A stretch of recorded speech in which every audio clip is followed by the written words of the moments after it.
제2장 복음 전파의 중요성. 신약교회 역사상 예수 그리스도를 가장 사랑하고 신실하게 복음을 전파했던 그리스도인 중의 한 사람인 사도 바울은 다음과 같이 고백했다. 내가 복음을 전할지라도 내게 자랑할 것이 없으니 이는 내가 부득불 해야 할 일이기 때문이라. 만일 내가 복음을 전하지 아니하면 정녕 내게 화가 있으리라. 고린도전서 9장 16절. 예수 그리스도께서 하늘로 승천하시기 직전에 제자들에게 부탁하신 복음 전파를 가장 귀하게 여긴 사도 바울은 복음 전하는 일을 자신의 생명보다 더 귀하게 여겼다. 사도 바울은 당시 율법과 복음 사이에서 혼란을 겪는 과도기적 상황 하에 있는 유대인과 이방인 성도들에게 예수 그리스도께서 계시하신 은혜의 복음을 정확하게 제시했다. 너희가 믿음으로 말미암아 은혜로 구원을 받았으니 이것은 너희에게서 난 것이 아니요 하나님의 선물이라. 행위에서 난 것이 아니니 아무도 자랑하지 못하게 하려 하심이라. 에베소서 2장 8, 9절.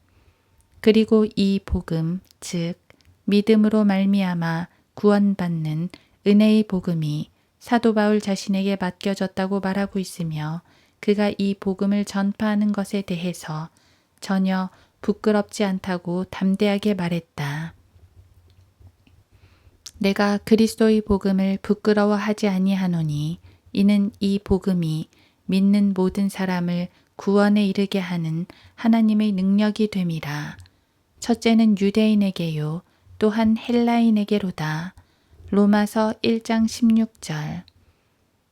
허물과 죄들 가운데서 죽었고 이 세상의 풍조를 따르고 불순종의 자녀들 가운데서 역사하는 악한 영을 따라 행했던 죄인들을 흠도 없고 점도 없는 어린 양 같은 그리스도의 보배로운 피로 구원해 주셨다. 그래서 우리의 삶은 우리를 위하여 자신을 주신 하나님의 아들을 믿는 믿음으로 살되 위에 있는 것에 마음을 두고 땅에 있는 것들에 마음을 두지 말아야 한다고 성경은 말씀하신다. 왜냐하면 우리는 이미 예수 그리스도와 함께 죽었고 우리의 생명이 그리스도와 함께 하나님 안에 감추어져 있기 때문이다. 골로새서 3장 3절. 이 시대를 살아가고 있는 사람들은 믿는 자나 믿지 않는 자나 모두 다 말세라고 말하면서 한탄한다. 세상 돌아가는 모습이 예사롭지 않기 때문이다. 넘쳐나는 죄악과 향락을 추구하는 사람들의 극단적인 이기주의와 하나님을 두려워하지 않고 순간의 재단에 영혼을 불살라버리는 담대한 죄인들이 들끓고 있다. 이럴 때일수록 사람들은 복음을 전하고 장차 임할 하나님의 진노에 대해서 소리 높여 외쳐야 함에도 불구하고 소수의 무리들만 나서서 이 일을 수행하고 있는 실정이다. 그나마 성경을 펼쳐들고 구령하는 사람들을 이상한 듯 쳐다보고 오히려 이단시하는 그리스도인들까지 있으니 한심한 일이 아닐 수 없다. 거리에서 복음을 전파하는 사람들이 이교도들에게는 눈의 가시이고 발바닥에 박힌 티눈 같은 존재들로 여겨지는 것이 현실이다. 복음을 전할 수 있는 사람은 거듭난 그리스도인이어야 하며 하나님의 사랑을 깨달아 죽어있는 죄인이 지옥에 가는 것을 불쌍히 여기는 마음이 있어야 한다. 드물게 보기는 하지만 거리에서 전도지를 나누어 주는 모습도 발견할 수 있는데 그 전도지의 내용을 보면 거의가 사회복음이 주류를 이루고 있고 그나마도 들어있지 않은 전도지도 많다. 적어도 거리에 나섰으면 멸망길에 서 있는 죄인들에게 우리의 죄를 다 해결해 놓으신 하나님의 아들 예수 그리스도를 전해야 한다. 그렇지 않으면 아무 일도 일어나지 않는다. 설교라는 단어는 찌르다 혹은 찔러 넣다 라는 라틴어에서 나왔음을 기억할 때 하나님의 말씀을 죄인들의 귀에 찔러 넣고 그들이 듣든지 그만두든지 돌같이 굳어있는 마음이 찔림을 받도록 해야 한다. 복음을 전하는 것은 일종의 영적 전쟁이다. 어느 전쟁이고 그 전쟁에 임하기에 앞서서 전략을 필요로 한다. 그래서 각자가 그 전략을 숙지하고 전투에 임하게 되는데 그 전쟁의 승패는 당연히 조직적으로 준비가 되고 훈련이 잘 된 쪽이 승리하게 되어 있다.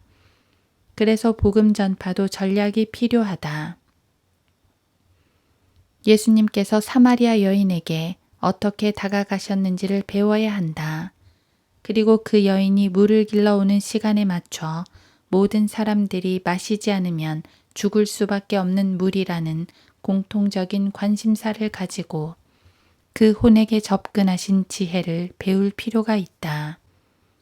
예수님께서는 비록 육신적으로 음란하고 영적으로 무지한 그 여인이었지만 무시하지 않으셨다. 주님께서는 그 여인의 심리 상태를 잘 다루셔서 생명수 되시는 예수님 자신을 믿게 하신 사실을 통해 갈급한 혼에게 어떻게 접근해야 하는지를 배워야 한다. 또한 베드로가 거리에서 수천 명의 군중에게 전했을 때 수많은 사람들이 믿고 교회에 더해졌던 것처럼 거리에서 또는 대중 앞에서 복음 전하는 법을 배워 효과적으로 전해야 한다. 때로는 코넬료의 초청을 받아 복음을 전했던 베드로처럼 누군가의 초청을 받아 복음을 전할 기회가 주어진다면 마찬가지로 주님의 역사를 믿고 편견을 버리고 담대하게 복음을 전하는 기회로 삼을 수도 있을 것이다. 사도 바울은 이방인들을 찾아다니며 혼들을 이겨오는 데 있어서 대단한 열정을 가지고 전했다. 그는 종교 지도자들에게도 가감없이 복음을 전했는데 그 결과 고린도의 유대교의 회당장 크리스포가 온 지방과 더불어 구원을 받고 침례에 순종케 하는 쾌거를 이루었다.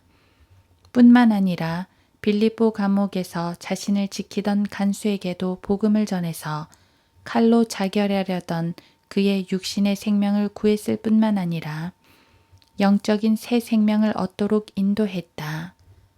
바울은 사슬에 매인 죄수의 신분으로 고난 중에 있으면서도 열정이 식지 않았고 펠릭스와 페스토, 아그리파 왕 앞에서 자신의 간증과 더불어 복음을 담대하게 전했다. 그리고 전도자 빌립이 에디오피아 내시에게 개인 구령을 했던 것처럼 우리도 각 케이스마다 전략을 가지고 복음을 전할 수 있어야 한다. 때로는 자신이 씨를 뿌리고 다른 사람이 열매를 거둘 수도 있다. 큰 일을 한 것이다. 씨를 뿌리지 않고 거둘 수는 없다. 너는 말씀을 전파하라. 때를 얻든지 못 얻든지 항상 대비하라. 디모데후서 4장 2절. 우리가 왜 복음을 전해야 하는지 새삼 강조할 필요도 없다. 그것은 우리 주님의 명령이기 때문이다.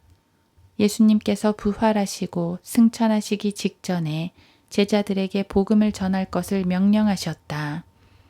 너희는 온 세상에 가서 모든 피조물에게 복음을 전파하라. 마가복음 16장 15절. 이렇게 말씀하시고 하늘로 올라가신 예수 그리스도께서는 지금 하나님의 우편에 앉아 계시지만 머지않아 다시 오셔서 우리가 행한 것들에 대해서 계산하시게 될 것이다.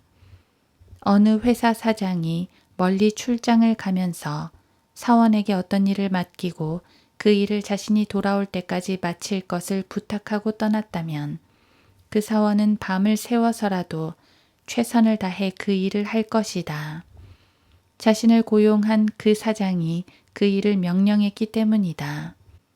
마찬가지로 주님의 제자들도 주님의 명령에 순종하고자 죽기까지 신실하게 복음을 전했다.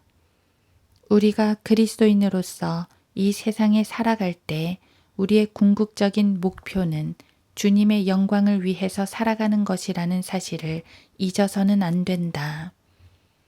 그러므로 너희가 먹든지 마시든지 무엇을 하든지 다 하나님의 영광을 위하여 하라. 고린도전서 10장 31절. 거듭난 우리 모두는 하나님의 아들들이고 반면에 주님의 종이다. 종은 주인의 말에 순종해야 한다. 종에게는 자기가 없다. 종이 아무리 훌륭한 일을 했더라도 그 영광은 주인에게로 돌아간다. 종이 아무리 밭을 잘 갈고 농사를 잘 지어서 대풍이 들었어도 모든 수확은 주인에게 돌아간다. 그 결과가 종이 부지런히 땀 흘려 일한 결과일지라도 그 영광은 주인에게 돌아갈 뿐 종에게 돌아가지 않는다. 그러나 우리 주님은 각자가 행한 대로 갚아주시겠다고 약속하셨다. 주님께서 각자에게 명령하시고 무엇인가를 맡기셨다면 반드시 셈을 하실 것이다.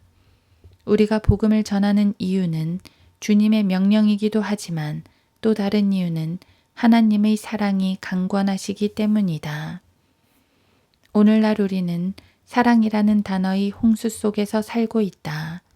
주님을 알지도 못하는 사람들이 더욱더 사랑을 외치고 있는데 그런 외침은 공허할 뿐이다. 우리 주님께서는 세상을 사랑하셔서 독생자 아들을 십자가에 내어주셨다. 우리가 아직 죄인이었을 때 그리스도께서 우리를 위하여 죽으심으로써 하나님께서는 우리를 향한 그의 사랑을 나타내셨느니라. 로마서 5장 8절. 벌레라고 불리는 사람들을 위해서 죽으셔야 했던 주님을 상상해 보라. 욥기 25장 6절. 어느 누가 벌레를 위해서 죽을 수 있겠는가? 간혹 자연보호를 위해서 단식하며 죽겠다고 사람들에게 겁을 주는 어리석은 사람이 있을지라도 정상적이라면 하찮은 벌레를 위해서 희생할 사람은 없다. 그러나 우리 주님께서는 그렇게 하셨다. 하나님께서 우리를 향하신 사랑을 독생자 아들을 주심으로써 나타내셨다면 우리 또한 주님을 사랑해야 하고 무엇으로든 그 사랑을 표현해야 한다. 그것은 바로 하나님께서 사랑하신 혼들을 우리도 불쌍히 여기고 주님이 사랑하신 것 같이 우리도 그들을 사랑하여 복음을 전하고 진리의 지식으로 양육해야 하는 것이다. 물에 빠져 허우적거리는 나의 가족, 나의 친척, 나의 이웃, 나의 친구를 바라보는 심정으로 지옥을 향해서 달려가는 불쌍한 혼들을 긍휼히 여기는 마음을 가지고 복음을 전해야 한다. 이것이 그리스도인이 사랑을 실천하는 길이다. 사랑의 동기가 되지 못하면 열정을 가지고 복음을 전할 수 없을 것이다. 주님께서는 나의 계명을 가지고 지키는 자라야 나를 사랑하는 자라고 말씀하셨다. 복음을 전할 때 우리가 가장 염두에 두는 것은 죄인들의 종말을 보기 때문이다. 하나님께서는 모든 사람이 구원을 받고 진리의 지식에 이르기를 원하신다고 하셨다. 이것이 주님의 뜻이라면 주님의 뜻을 받들어 섬기는 종으로서 해야 할 일이 바로 구령이 아니고 그 무엇이겠는가? 죄인들은 죽으면 심판을 받고 지옥에 간다. 이것은 하나님께서 정해 놓으신 법칙이다. 지옥은 사람의 마음 속에 있거나 상상 속에 있는 것이 아니라 실제하는 장소에 있다. 그곳에는 그들의 벌레도 죽지 않고 불도 꺼지지 아니하느니라. 모든 사람이 불로 소금치듯 함을 받을 것이며 모든 재물이 소금으로 소금치듯 함을 받으리라. 마가복음 9장 48, 49절. 그런데 자기 주위에 누군가가 그곳에 가서 고통을 당한다고 생각하면 얼마나 괴로운 일인가. 그곳은 영원히 불타는 장소이고 죽고 싶어도 죽을 수 없는 곳이다. 죄인이 죽어 그의 혼이 한 번 그곳에 가면 영원히 빠져나오지 못하는 고통의 장소요, 형벌의 장소인 것이다.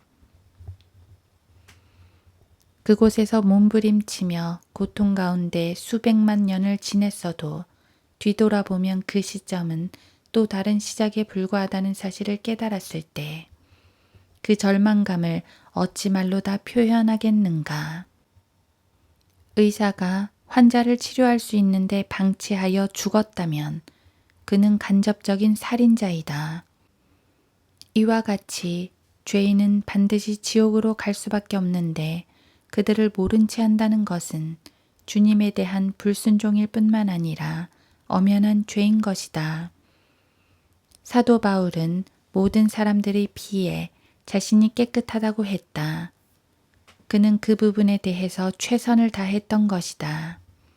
우리는 이 세상을 살아가면서 주위 사람들과 사소한 일에도 걱정해주고 격려하면서 살아간다. 그러나 정작 인생 문제에 있어서 가장 크고 중요한 영생에 관한 문제를 덮어두고 지내려는 경향이 있다. 이것은 잘못된 것이다. 인간은 자유의지가 있어서 어떠한 죄도 지을 수 있다. 그러나 그 죄를 해결할 능력은 없다. 죄로 인해 죽어있는 혼들을, 지옥으로 향해 있는 저 불쌍한 혼들을 구해내야 한다. 의로운 자의 열매는 생명의 나무니 혼들을 이겨오는 자는 현명하니라. 잠언 11장 30절. 그동안 그리스도인들이 거리 설교와 복음 전파를 통해서 많은 혼들을 이겨왔다. 그럼에도 불구하고 아직도 복음을 듣지 못한 사람들이 많고 교회는 다닐지라도 구원에 대해서 무지하기 때문에 구원받지 않은 채 종교적으로 다니는 사람들이 많은 현실을 볼 때 안타깝기만 하다.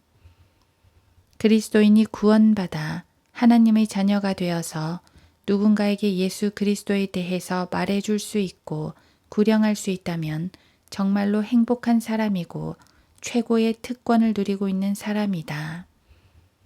현명한 자들은 창공의 광명처럼 빛날 것이요 많은 사람을 의로 돌이키는 자들은 별들처럼 영원 무궁토록 빛나리라. 다니엘 12장 3절.